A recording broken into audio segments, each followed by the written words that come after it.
निलेश गडदे म्हणून गुन्हेगार आहे, 302चा आरोपी आहे, त्याच्याकडून मला व माझ्या मुलाला मारण्याची धमकी आली. गोळ्या घालून ठार करतो, तू प्रचार करायचा नाही, बाहेर पडायचं नाही अशी धमकी आली. त्याच्यानंतर तरी पण मी दुर्लक्ष केलो. आपण सामाजिक कार्यकर्ते, भांडणाच्या लढतरीत आपण पडायचं नाही म्हणून मी प्रचारात लक्ष केंद्रित केलं.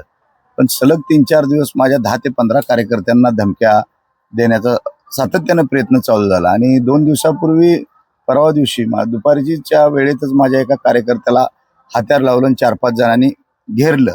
त्यावेळी माझ्या डोक्यावरनं पाणी चाललं. बाबा, आपण सरळ मार्गे आहे म्हणून गप बसलं तर याची दहशत वाढायला लागल्या, तर याला कुठेतरी आपण वाचा फोडली पाहिजे म्हणून कायदेशीर मार्गानं मी संजयनगर पोलीस स्टेशन व MIDC मध्ये रीतसर लेखी तक्रार दाखल केली.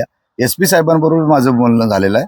या गुन्हेगारांवर SP साहेबांनी तात्काळ कारवाई करावी आणि विरोधक या अशा गुन्हेगारांचा वापर करून दहशतीचा वापर करायला लागले आहेत. त्यांच्या पायाखालची वाळू सरकले असं मला जाणवायला लागले. पण माझ्यावरती व माझ्या कार्यकर्त्यांवरती या इलेक्शनमध्ये असल्या भूलतापांना किंवा धमकीला कोण बळी पडणार नाही. मतदार मोठ्या प्रमाणात माझ्या मागं नक्कीच उभा राहतील.